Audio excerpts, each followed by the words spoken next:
African Americans make up 12% of the population, but 32% are suffering from kidney failure.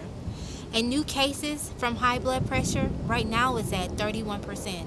New cases caused by diabetes is at 51%. There are 20 million Americans today suffering from this disease. This is an epidemic. I have a personal story to share with you today. Miss Gerretta Fisher, a day in the life of kidney failure. This is my supplies, actually the solution that I actually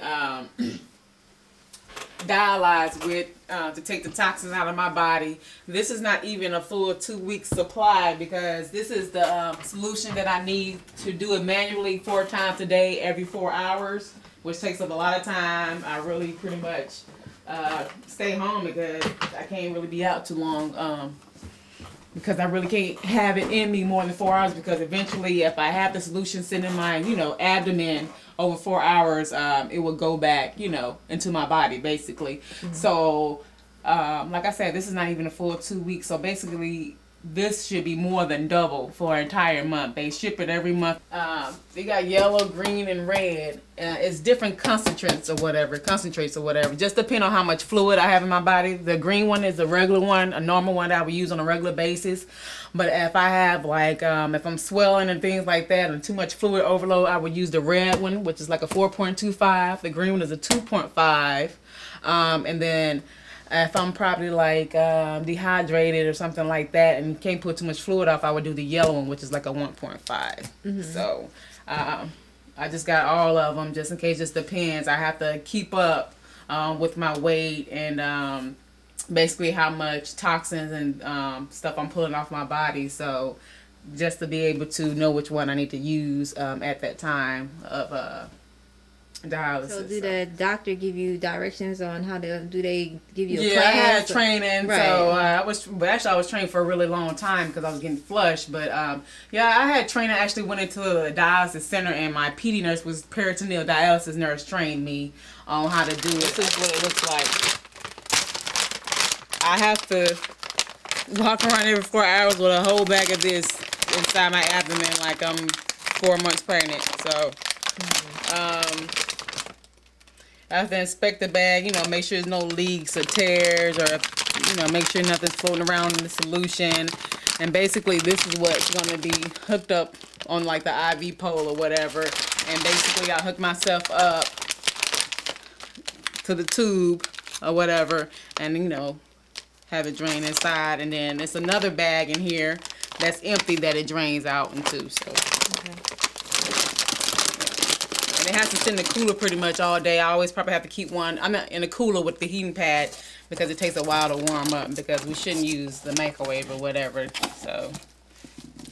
Hi, my name is Eric Cole, and I'm here today with my friend Gerretta Fisher. We're here to talk about a very serious condition that is affecting the African American community, and that is kidney disease. So, Gerretta, tell me a little bit about first of all, tell me the title of your condition so we all know exactly what it is. Well, the technical term is end-stage renal disease. Basically, when your kidneys are not functioning properly, and it's a slow progressing disease, and eventually over time you lose your functioning, and there's a lot of side effects. Tell me what age you were when you found out that you had the kidney failure, and tell me the process of that.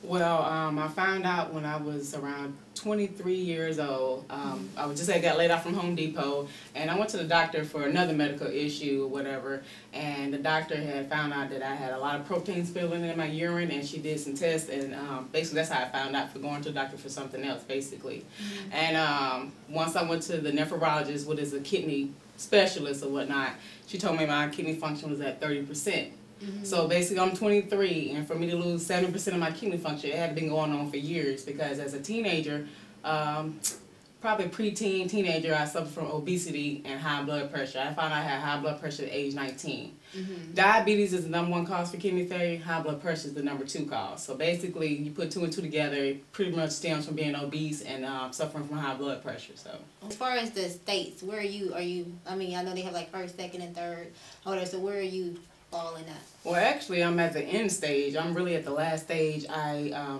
just had surgery to have a catheter put in so I can start dialysis at home. But I think I'm one of the exceptional few because I am not sick as most people would be at this stage.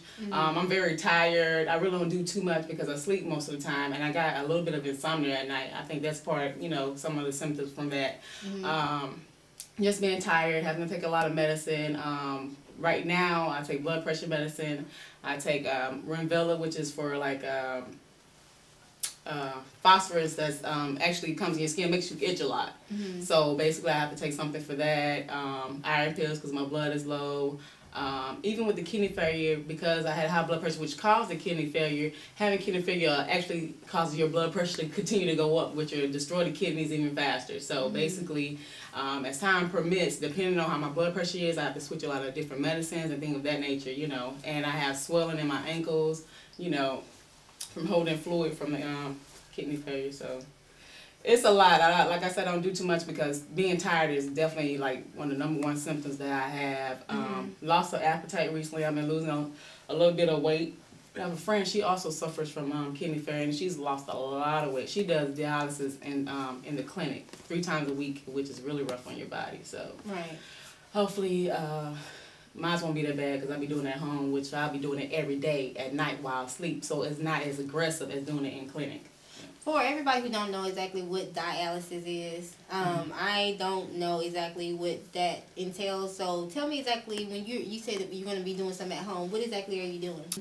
And I hook up to a machine, and what it does, I fill it with solution, and it sits and it dwells in my abdomen, and basically it cleans the toxins. It sits there for probably about 4 hours, and then then it drains out, and it pulls excess fluid and the toxins out of my body, and then I will fill up again, and it would drain, sit there and dwell for another 4 hours, and then it would drain back out.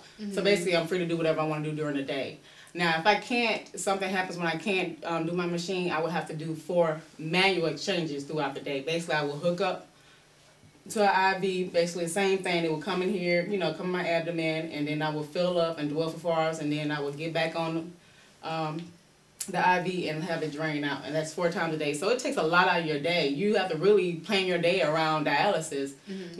That's why I chose to do it at night. But if you do it in a clinic, that's 3 times a day, like 4 to 6 hours, not to mention the time to get there, get ready. And some people are so sick they have to wait on rides or some type of public assistant, transportation, something like that. And dialysis, and when you do it in a clinic, it's actually cleaning your blood. They taking your blood out, put in a machine, clean it, and they put it back in. So it's really rough on your body. It's like something that would take 3 days to do is doing it in like 4 or 5 hours. So it's really just hard on your body. That's why a lot of people are sick when they go to the clinic, and by the time they do feel better, they have to go back, to get dialyzed again. So